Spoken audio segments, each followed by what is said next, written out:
അപ്പ എനിക്ക് അപ്പനോട് ചില കാര്യങ്ങളൊക്കെ സംസാരിക്കാനുണ്ട്. അപ്പ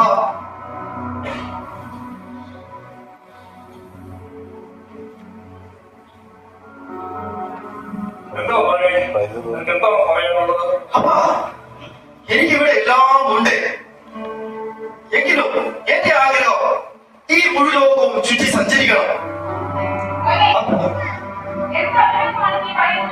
അപ്പ എന്റെ അവകാശപ്പെട്ട അപ്പന്റെ ബിന്ദുസ്വത്ത് എനിക്ക് ഭാഗം വെച്ച് തരണം. അപ്പ ചേട്ടാ, ചേട്ടൻ അപ്പന്റെ പ്രിയപുത്രനൊക്കെ തന്നെ. ചേട്ടൻ ഇവിടെ അപ്പന്റെ കൂടെ ജീവിച്ചോ? എനിക്കിവിടെയുള്ള ജീവിതം വഴുതു ചേട്ടാ. എനിക്ക് മുഴുലോകം ചുറ്റി സഞ്ചരിക്കണം. അതാണ് എന്റെ ആഗ്രഹം ചേട്ടാ.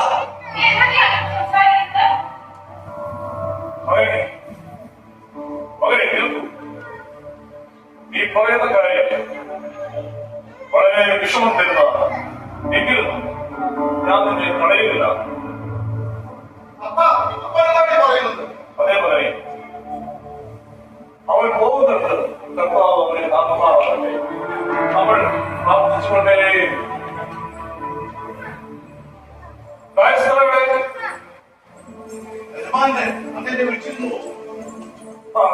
ഞാൻ വിളിച്ചിരുന്നു. നമ്മുടെ ഈ ഗ്രഹത്തിന്റെ പാദം കടന്നു നോക്കി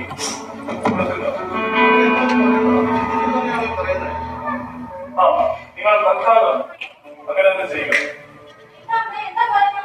യജമാനന്മാരെ, എന്റെ അപ്പൻ പറഞ്ഞു കേട്ടില്ലേ? എനിക്ക് പോകണം. വേഗം തരൂ.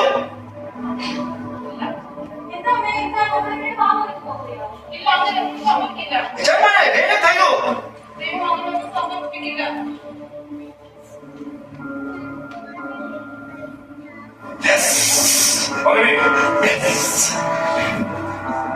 നീ കർത്താവിന്റെ വഴികൾ മറക്കരുത്.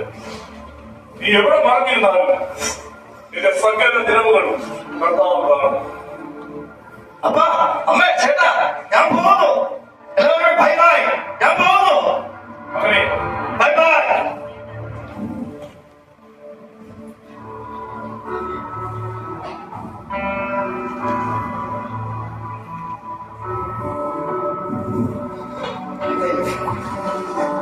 ഇങ്ങനെ ഇളയപുത്രൻ തന്റെ വഴിക്ക് പുറപ്പെട്ടു. പിതാവിന്റെയും കുടുംബത്തിന്റെയും ഹൃദയവേദന വളരെ വലുതായിരുന്നു. എന്നാൽ മാതാപിതാക്കൾ പ്രത്യാശയോടെ തങ്ങളുടെ പുത്രനെ കർത്താവിൽ ഏൽപ്പിച്ചു. ജീവിതത്തിന്റെ വഴിത്താരകളിൽ തന്നെ കാത്തിരുന്നത് സന്തോഷം മാത്രമെന്ന് ചിന്തിച്ച ഇളയപുത്രന് എന്താണ് സംഭവിച്ചതെന്ന് നമുക്ക് നോക്കാം. അവൻ ദൂരദേശത്തെത്തി. പണമുണ്ട്, സുഹൃത്തുക്കളുണ്ട്, ഉല്ലാസമുണ്ട്, ആഘോഷവുമുണ്ട്.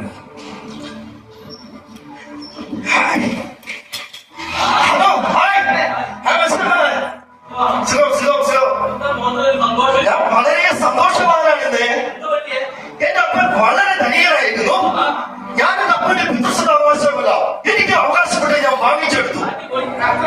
ഇന്ന് ഞാൻ വളരെ സമ്പന്നനാണ്. എന്റെ കയ്യിൽ ധാരാളം പണമുണ്ട്. തീർച്ചയായിട്ടും നമുക്ക് ജീവിതം ഒന്നേ ഉള്ളൂ. അടിച്ചു പൊളിക്കാം. കമാൺ, എല്ലാവരും വരണേ. എല്ലാം എന്റെ വക. ഞാനിന്ന് വലിയ സമ്പന്നനാണ്. എന്റെ കയ്യിൽ ധാരാളം പണമുണ്ട്. Yes, come on.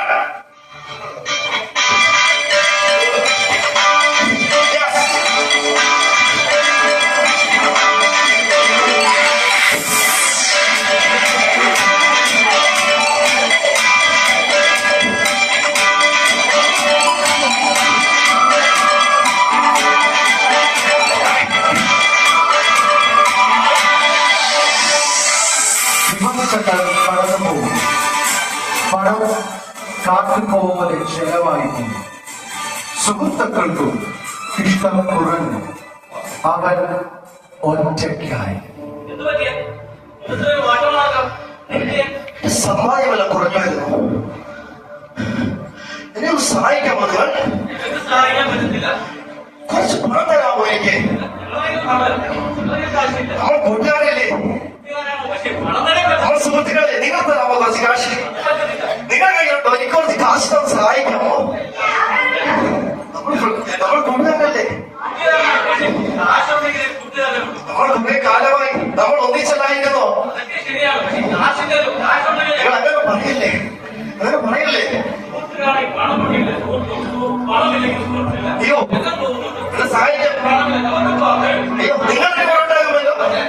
അയ്യോ പോകല്ലേ,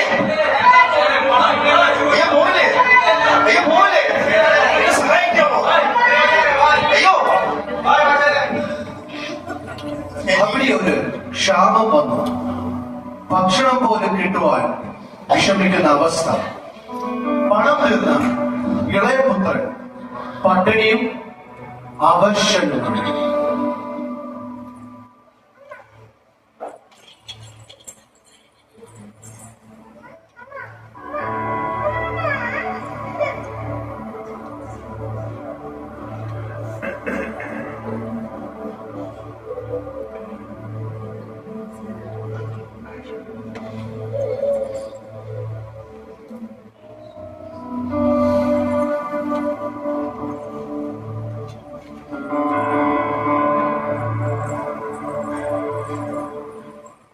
വെള്ളം കിട്ടിയിരുന്നെങ്കിൽ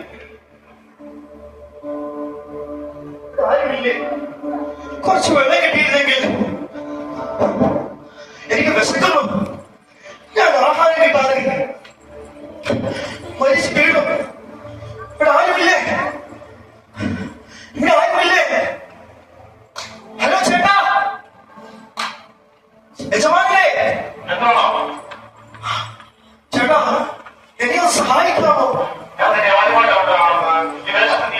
അങ്ങനെ പറയല്ലേ ചേട്ടാ, ഞാൻ വളരെ കഷ്ടമാണ്, പട്ടിണിയുമാണ്, ഒരു ഗ്ലാസ് വെള്ളം പോലും കുടിക്കുവാൻ ഇരിക്കില്ല. എന്നെ ഒന്ന് സഹായിക്കാമോ?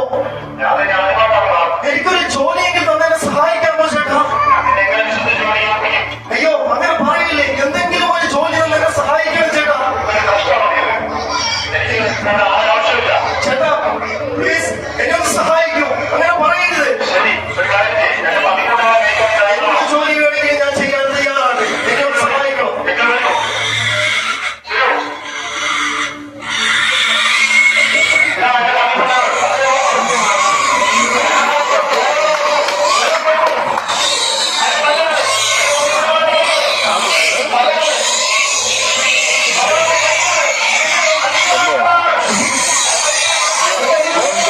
എനിക്ക് വിശക്കുന്നു, കുറച്ച് കഴിച്ചോട്ടെ.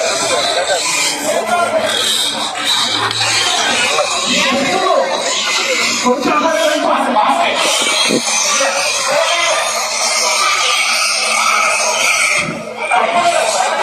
കുറച്ച് കഴിച്ചോട്ടെ.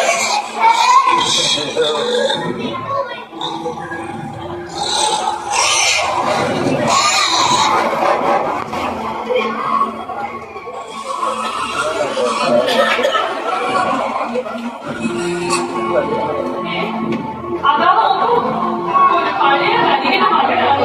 എന്താണ് പറയുന്നത്? ഇപ്പൊ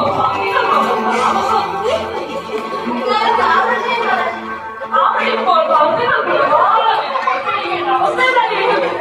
മാതാപിതാക്കളെ അനുസരിച്ചില്ലെങ്കിൽ ഇതാകും അവസ്ഥ. വരൂ, നമുക്ക് പോകാം. ദൈവമേ, ഞാൻ എവിടെ എത്തി? എന്റെ അപ്പന്റെ വീട്ടിൽ സകലവും എനിക്കുണ്ടായിരുന്നു. എത്രയോ കൂലിവേലക്കാർ ഭക്ഷണം കഴിച്ച് അവശേഷിപ്പിക്കുന്നു. ഞാനോ ഒരു നേരത്തെ ഭക്ഷണം പോലും കിട്ടാതെ വിശന്ന് മരിക്കുവാൻ പാകത്തിലായിരിക്കും. അപ്പന്റെ കൂലിവേലക്കാരി ഒരുവനായിട്ടെങ്കിലും അപ്പനെ സ്വീകരിച്ചെങ്കിൽ. അതെ, എന്റെ അഹങ്കാരമാണ് എന്നെ ഇവിടെ എത്തിച്ചത്, എന്നെ നശിപ്പിച്ചത്. ഞാൻ എന്റെ അപ്പന്റെ ഭവനത്തിലേക്ക് തിരിച്ചു പോകും. ഞാൻ എന്റെ അപ്പനോട് പറയും, അപ്പാ അപ്പന്റെ കൂലിവേലക്കാരിൽ ഒരുവനായിട്ടെങ്കിലും അപ്പൻ എന്നെ സ്വീകരിക്കുകയാണ്. അതായിരുന്നു അവന്റെ ജീവിതത്തിൽ ഏറ്റവും വലിയ തീരുമാനം. അപ്പന്റെ ഭവനത്തിലാണ് ഏറ്റവും വലിയ ആശ്വാസം അവൻ തിരിച്ചറിഞ്ഞു. തളർന്നവൻ ലജ്ജയോടെ അവൻ മടങ്ങുന്നു.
എന്തുപറ്റി മകനെ?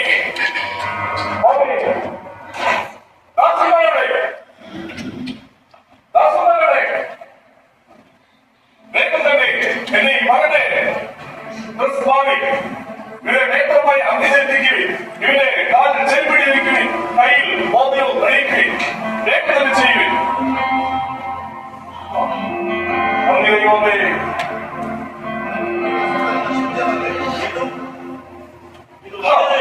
അത്ഭുതം തന്നെ. ഈ മാതാപിതാക്കൾ മകൾക്ക് വേണ്ടി പ്രാർത്ഥിക്കുന്നത് നമ്മൾ കാണുകയല്ലേ? ഇത് നമുക്കും ഒരു മാതൃകയാണ്. ദൈവത്തിൽ ആശ്രയിക്കുന്ന മാതാപിതാക്കൾ പ്രാർത്ഥിക്കുമ്പോൾ സ്വർഗത്തിൽ ദൈവം കേൾക്കും. അതിന് പതിലും തരും. എന്റെ ഈ മകൻ മരിച്ചവനായിരുന്നു, പക്ഷെ അവൻ വീണ്ടും ജീവിച്ചു. ഇവൻ നഷ്ടപ്പെട്ടവനായിരുന്നു, വീണ്ടും കണ്ടുകിട്ടിയിരിക്കുന്നു. ആകയാൽ നാം ഇന്ന് സന്തോഷിക്കേണ്ടതാകുന്നു. വേഗം തന്നെ പഠിപ്പിച്ച കളയായി നാം ഇന്ന് ആരംഭിക്കുകയാണ്.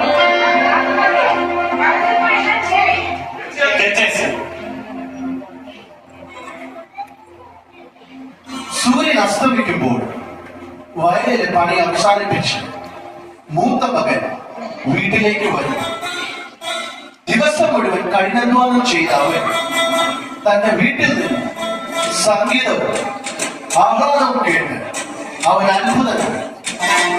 അവനൊരു ദാസനെ വിളിക്കുന്നു. കാര്യങ്ങൾ ചോദിച്ചന്വേഷിക്കുന്നു.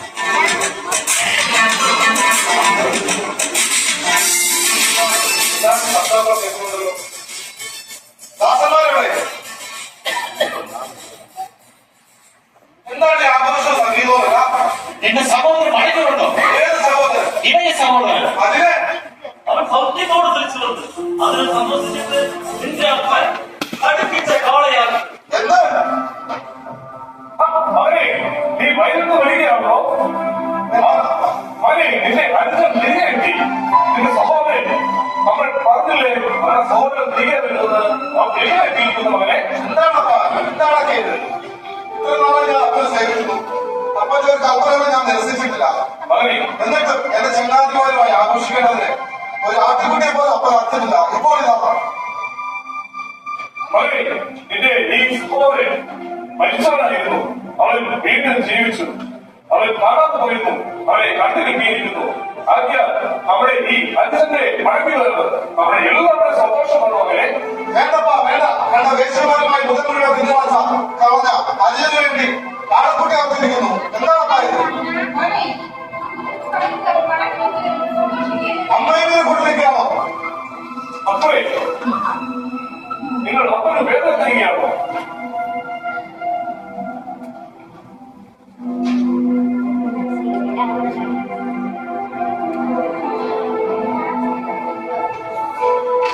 അതെ, നിന്റെ ഈ സഹോദരൻ മരിച്ചവനായിരുന്നു.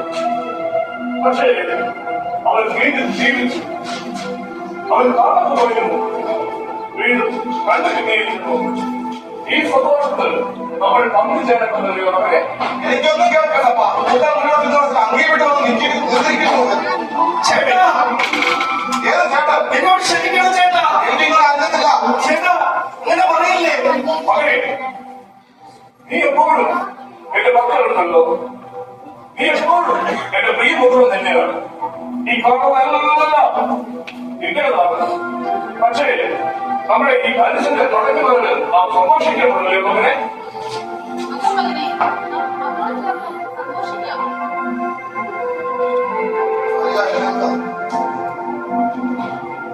നീ മടങ്ങി അമ്മയോടും അമ്മയോടും സന്തോഷം. ഇനിയെങ്കിലും അവരുടെ മനസ്സ് വേദനിപ്പിക്കാതെ നല്ല മകനായി ജീവിക്കാൻ ശ്രമിക്കണം. ദൈവം നിന്നെ അനുഗ്രഹിക്കും. ഇല്ല ചേട്ടാ, എനിക്ക് എന്റെ തെറ്റുകളെല്ലാം മനസ്സിലായി. ഇനി ഞാൻ ദൈവത്തെ ഭയവും അപ്പനമ്മമാരെ ബഹുമാനമുള്ളവനുമായി ഇന്നു മുതൽ ഞാൻ ജീവിക്കും.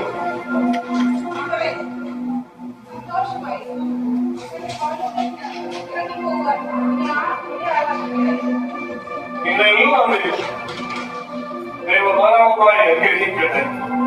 പ്രിയ പ്രേക്ഷകരെ, യേശു നമ്മോട് പറഞ്ഞ ഈ ഉപമയുടെ സാരാംശം ഇതാണ്.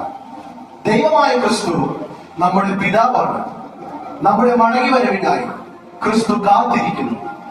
തെറ്റുകൾ ഏറ്റുപറഞ്ഞ് ഉപേക്ഷിച്ചാൽ കരുണ ലഭിക്കും.